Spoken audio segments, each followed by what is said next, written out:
அனைவருக்கும் வணக்கம். இது உங்கள் கிரண் கோச்சிங் சென்டர். இப்போ TNPSC group 2 and 2A test batch, இப்போ ஆன்லைன் டெஸ்ட் பேட்ச் வந்து நெக்ஸ்ட் வீக்ல இருந்தால் ஸ்டார்ட் பண்ணுறோம். இப்போ நீங்கள் நிறைய பேர் கேட்டுக்கிறீங்க, நாங்கள் நெக்ஸ்ட் வீக்ல இருந்தால் ஸ்டார்ட் பண்ணுறோம். இப்போ அதுக்கான ஷெடியூல், அதுக்கான டீட்டெயில்ஸ் எல்லாமே உங்களுக்கு கிளியராக நான் ஒரு வீடியோவில் சொல்லுவேன்.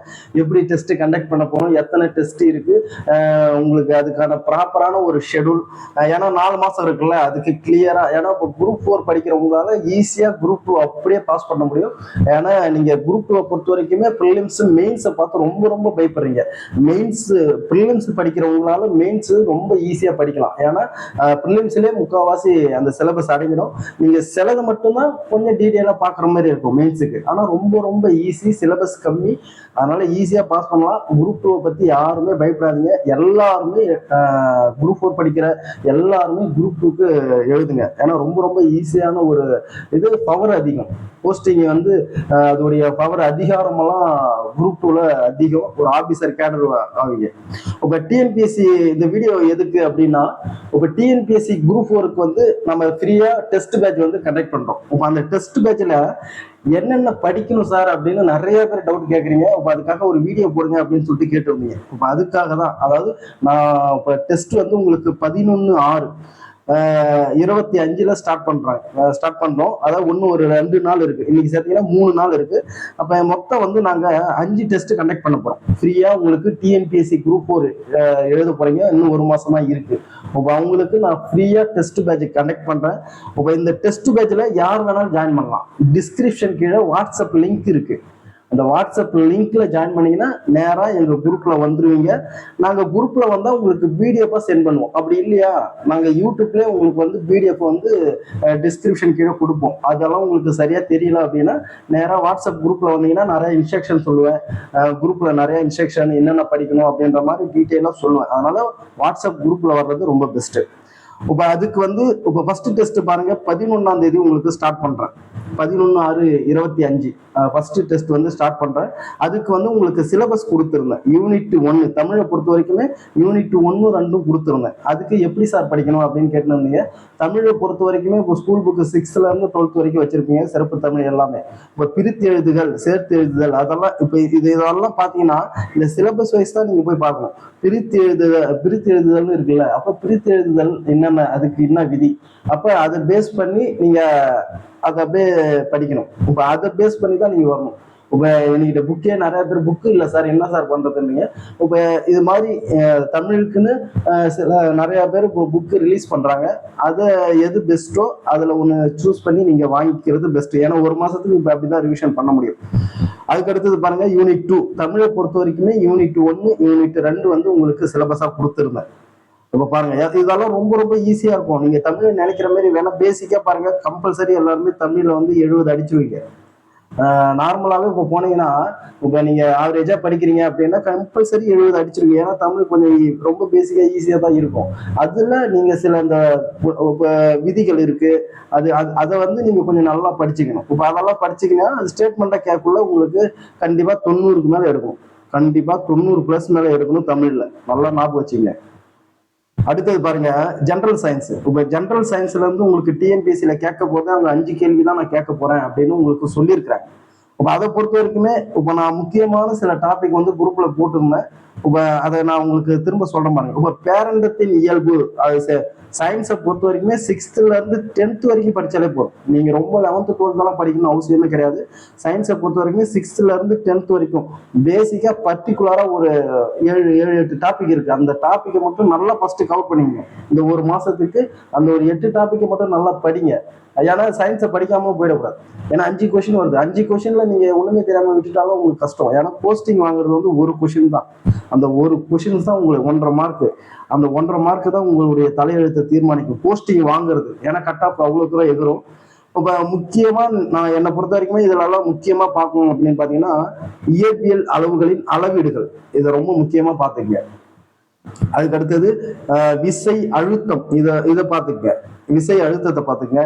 அதுக்கப்புறம் அன்றாட வாழ்விலுடைய பயன்பாடு, அதை நல்லா பார்த்துக்குங்க.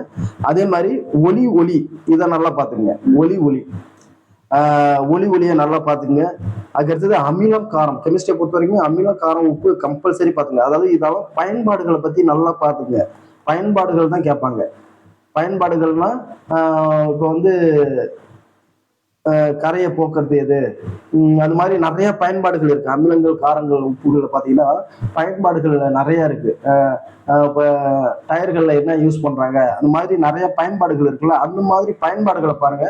அதே மாதிரி உரங்கள் பூச்சிக்கொல்லிகள் மெயினா இதெல்லாம் பார்க்கணும். இப்போ நான் சொல்ற டாபிக் எல்லாம் மெயினா பார்த்துங்க. சயின்ஸை பொறுத்த வரைக்குமே உரங்கள் பூச்சிக்கொல்லிகள் இதை நல்லா மெயினா பார்த்துங்க. அதுக்கப்புறம் உணவில் கலப்படம், இது நல்லா பார்த்துங்க. உணவில் கலப்படம். அதுக்கு அடுத்தது உயிரினங்களின் வகைப்பாடு, அது கூட பரிணாமம், மரபியல், இதை பாருங்க. அதுக்கு அடுத்தது உடலியல் ஊட்டச்சத்து, உடல் நலம் சுகாதாரம், இது அப்படியே பாருங்க. உடலியல் ஊட்டச்சத்து, உடல் நலம் சுகாதாரம், மனித நோய்கள், சுற்றுப்புற சூழல் அறிவியல், இதெல்லாம் நல்லா பார்த்துங்க. அதே மாதிரி இப்போ பாருங்க, தொழில்நுட்பத்தில் அண்மை கால கண்டுபிடிப்புகள், நடப்பு நிகழ்வுகள். அதாவது இந்த சயின்ஸை பொறுத்த வரைக்குமே இப்போ ரீசெண்டா என்னென்ன பண்ண போறாங்க. இப்போ ககன்யான் அப்படின்ற ஒரு திட்டம் இருக்கு. இப்போ அந்த திட்டம் வந்து இப்போ ஒன்றும் கூடிய விரைவில் வந்து நிலவு இதுக்கு அனுப்ப போறாங்க, விண்வெளிக்கு. இப்போ அந்த ககன்யானை பத்தி நல்லா டீட்டெயிலா தெரிஞ்சுக்கணும். இப்போ சயின்ஸை பத்தின ரீசெண்டான விஷயம் பார்த்தீங்கன்னா அதுதான். அப்ப அறிவியல் மற்றும் தொழில்நுட்பத்தில் அண்மைக்கால கண்டுபிடிப்புகள் அப்படின்னு கேட்டுருக்காங்க.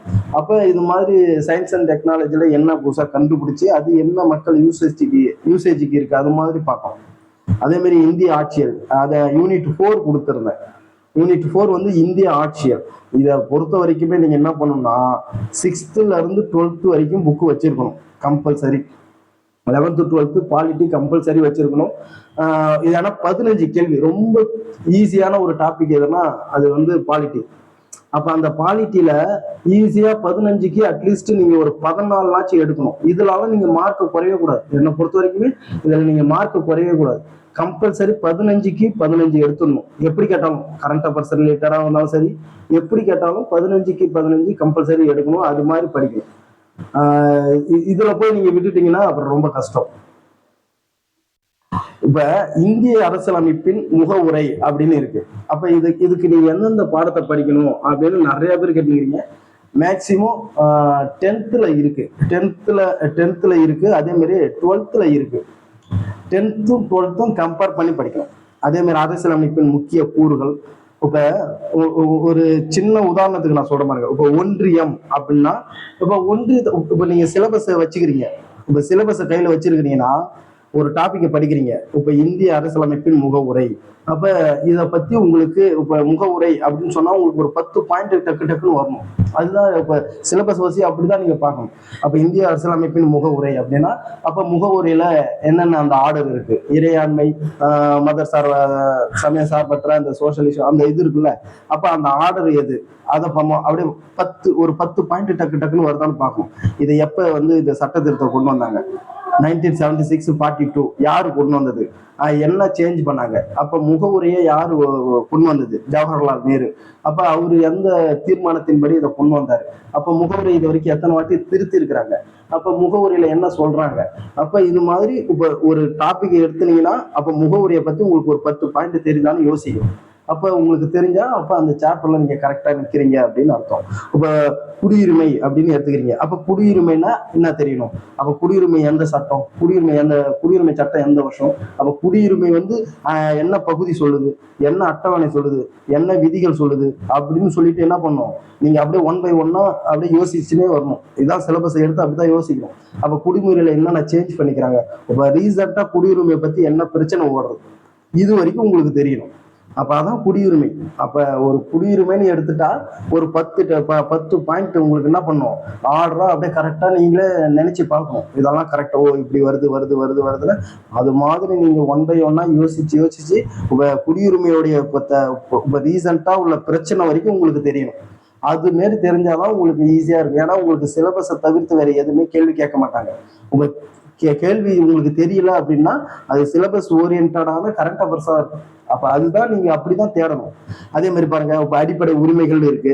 இப்ப அடிப்படை உரிமைகள் எந்த நாட்டுல இருந்து எடுத்தாங்க, அதுக்கு என்ன ப்ரொசீஜர் ஃபாலோ பண்ணாங்க, இப்ப அது என்ன விதி சொல்லுது, என்ன பகுதி சொல்லுது அப்படின்னு கடற்கடன்னு ஒரு 10 பாயிண்ட் வரைக்கும் அப்ப அடிப்படை உரிமைகளை பத்தி அப் டு பாட்டம் வரைக்கும் உங்களுக்கு எல்லாமே தெரியணும். இப்ப அடிப்படை உரிமைகள்ல என்ன பிரச்சனை போயின்னு இருக்கு, இப்ப அது மாதிரி இப்ப இதெல்லாம் புக்கிலே இருக்கு உங்களுக்கு. அடிப்படை உரிமைகள், இப்ப அடிப்படை கடமைகளை பத்தி என்ன கமிட்டி போட்டாங்க, யார் போட்டது, எந்த வருஷம் போட்டாங்க, அப்ப அது எந்த நாட்டுல இருந்து எடுத்தாங்க, அடிப்படை கடமைகள் அது எந்த வருஷம் அடிப்படை கடமைகளா சேர்த்தாங்க, அது என்ன சொல்லுது, அந்த எத்தனை அடிப்படை கடமைகள் இருக்கு. இப்போ 11 இருக்குன்னா அந்த 11 ஆர்டரும் தெரியணும். அதுல எதனா சேஞ்சஸ் கேட்பாங்க, இப்போ இதை ஆர்டர் பண்ண சொல்லி கேட்பாங்க. அது மாதிரி உங்களுக்கு நல்லா தெரியணும். இப்ப அதுதான் படிக்கிறது. இப்ப அடிப்படை கடமைகள் அப்படின்னா சிம்பிளான டாபிக். அப்ப அதுல இருந்து உங்களுக்கு அப் டு பாட்டம் வரைக்கும் கிளியரா தெரியுதா அப்படின்னு யோசிக்கணும். அதுமாதிரிதான் சிலபஸ். இப்ப இது அடிப்படை உரிமைகள் உங்களுக்கு நல்லா தெரியுதுன்னா அடிச்சிடணும், அவ்வளவுதான். இப்ப அடிப்படை கடமைகள் தெரியுதுன்னா அடிச்சிடணும். அது மாதிரி சிலபஸ்ல ஒரு பார்ட்டா அடிச்சுன்னு வரணும். இப்ப மாநில சட்டமன்றம் அப்படின்னா நீங்க நல்லா படிச்சிட்டீங்க, யோசிக்கிறீங்க, அப்போ உங்களுக்கு பாயிண்ட் எல்லாம் வருது அப்படின்னா நீங்க அதோட விட்டுறணும், அடிச்சிடணும். அதுக்கு அடுத்தது பஞ்சாயத்து ராஜ். இப்ப பஞ்சாயத்து ராஜ் எல்லாம் புக்லயே இருக்கு. 9th சோசியல்ல இருக்கு, அதே மாதிரி 11th இருக்கு, 12th இருக்கு. இது அப்ப 11th 12th மெயினா பார்க்கணும் பாலிட்டி. இப்ப அதே மாதிரி பாருங்க, இப்ப மத்திய மாநில உறவுகளால 12th ஈஸியா 10th 12th கம்பேர் பண்ணுங்க. அப்படியே இப்ப மத்திய மாநில உறவுகள் அப்படின்னா எத்தனை உறவுகள், எந்தெந்த இதுல உறவுகள் இருக்கு, அது என்னென்ன விதி சொல்லுது. அப்ப இதெல்லாம் எல்லா விதியும் படிக்கணும்னு அவசியமே கிடையாது. இது மாதிரி கொடுத்துருக்கிற டாபிக்கை நீங்க அதுல இருந்து கிளியரா படிச்சுக்கணும். அதுதான் கேட்பாங்க உங்களுக்கு. இதை விட்டு வேற எதுவுமே கேட்க மாட்டாங்க. இப்ப எந்தெந்த மாநிலத்துல மத்தியிலையும் மாநிலத்திலையும் எதிர்முனையா இருக்கிறாங்க, இப்ப திமுகவும் பிஜேபியும் எதிர்முனையா இருக்கிறாங்க, அது மாதிரி ஒவ்வொரு ஸ்டேட்ல என்னென்ன பிரச்சனை நடக்குது இந்த மத்திய மாநில உறவுகள்னால அப்படின்னு சொல்லிட்டு நீங்க அப்படி ஆர்டரா படிச்சுன்னு வரணும். இப்ப சட்டத்தின் ஆட்சி. இப்ப சட்டத்தின் ஆட்சினா யார் வந்தது இதுதான் தெரியும். ஆனா சட்டத்தின் ஆட்சியை பத்தி கொஞ்சம் ரிலேட்டடான சில பாயிண்ட்கள் உங்களுக்கு தெரியும்.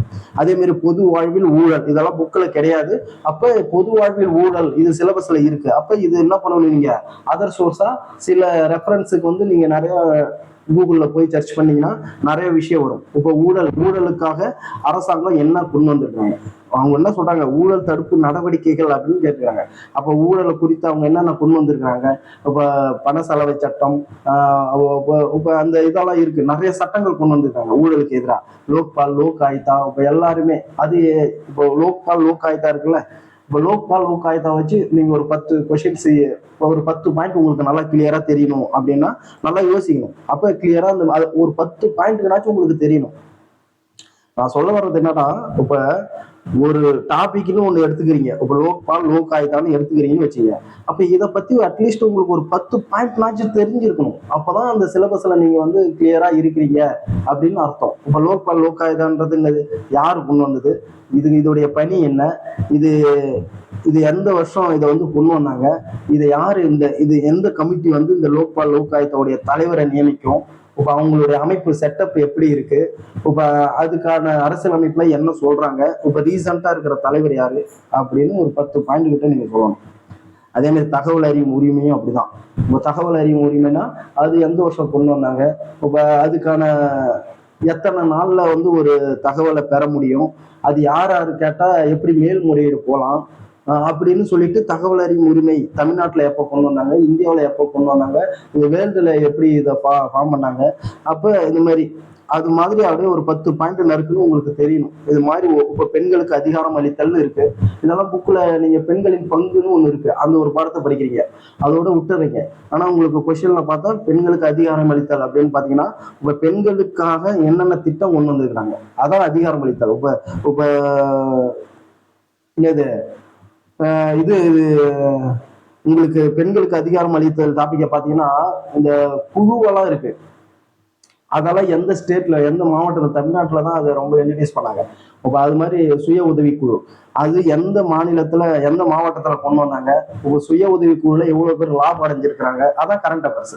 அப்ப இப்ப தங்கத்துக்கு தாலி, அது மாதிரி நிறைய தாலிக்கு தங்கம் அப்படின்னு நிறைய பெண்களுக்கு வந்து இப்ப வேலை வாய்ப்பு தொடங்குறதுக்காக நிறைய என்னது கடன் உதவி பண்றாங்க. அது ஒரு திட்டத்தை வச்சு கொடுக்குறாங்க. இப்ப இலவசமா பேருந்துல பயணம் பண்றாங்க. அது இது வரைக்கும் எத்தனை பேர் பயன் பண்ணிக்கிறாங்க, இதெல்லாம் தெரிஞ்சிருக்கணும். இதெல்லாம் வந்து இப்படிதான் கேட்பாங்க சிலபஸ் வைஸா. அப்ப இது மாதிரி உங்களுக்கு நல்லா தெரியுதா அப்படின்னு பார்ப்பாங்க. இப்ப அதே மாதிரி நுகர்வோர் பாதுகாப்பு அமைப்புகள் இதைத்தான் கேட்டுக்கிறாங்க. அப்ப நுகர்வோர் பாதுகாப்பு அமைப்புகள்னா என்ன, முதல்ல நெட்ல போய் பாருங்க. புக்ல இருக்குது ஒரு பாடம், அதை பார்த்துட்டு அதுக்கப்புறம் நெட்ல சில ரெஃபரன்ஸ் எடுங்க. அப்படியே நுகர்வோர் பாதுகாப்பு அமைப்புகள் அப்படின்னு பாத்தீங்கன்னா ஒரு 10 பாயிண்ட் உங்களுக்கு தெரியணும். அது மாதிரி தான் நீங்கள் என்ன பண்ணணும், நோட்ஸ் எடுத்து கிளியராக வச்சிருக்கணும். ஒரு தலைப்புக்கு ஏற்ற மாதிரி உங்களுக்கு ஒரு 10 பாயிண்ட் தெரியுதா அப்படின்னு நல்லா பார்த்துக்கணும். இப்போ நான் சொன்னதுக்கு எல்லாமே கரண்ட் அஃபேர்ஸ் ரிலேட்டடாக பார்க்கணும். அதெல்லாம் பார்த்துட்டீங்கன்னா இப்போ நடப்பு நிகழ்வுன்னு ஒன்று படிக்கவே தேவையில்ல. அப்போ ஒவ்வொரு டாபிக்கும் நீங்கள் என்ன பண்ணலாம், கரண்ட் அஃபேர்ஸும் கூடவே சேர்ந்து எல்லாத்தையும் ரெடி பண்ணிக்கலாம். இது மாதிரி தான் நீங்கள் படிக்கணும். இதை இப்படி படிச்சீங்கன்னா இது அப்படியே மெயின் குரூப் 2ல ரொம்ப ஈஸியாக பாஸ் பண்ணிடலாம். இப்போ குரூப் 4 ரொம்ப ஈஸியாக பாஸ் பண்ணிடலாம். எல்லாருமே 11ஆம் தேதி டெஸ்ட் எழுதுங்க. ரொம்ப டெஸ்ட் வந்து நாங்கள் டிஎன்பிஎஸ்சி கம்பேர் பண்ணி தான் நிறைய கொஷின்ஸ் அனலைஸ் பண்ணி தான் அதை பேஸ் பண்ணி தான் உங்களுக்கு கொஷின் எடுக்கிறோம். ஃப்ரீ டெஸ்ட் தான், அதனால எல்லாருமே அட்டன் பண்ணலாம். இப்போ நாங்கள் போட்ட வீடியோ உங்களுக்கு ரொம்ப பிடிச்சிருந்தா லைக் பண்ணுங்க. எங்களுடைய சேனலை இது வரைக்கும் சப்ஸ்கிரைப் பண்ணாமல் இருந்தீங்கன்னா சப்ஸ்கிரைப் பண்ணுங்க. உங்களுடைய ஃப்ரெண்ட்ஸ் எல்லாருக்கும் ஷேர் பண்ணுங்க. தேங்க்யூ.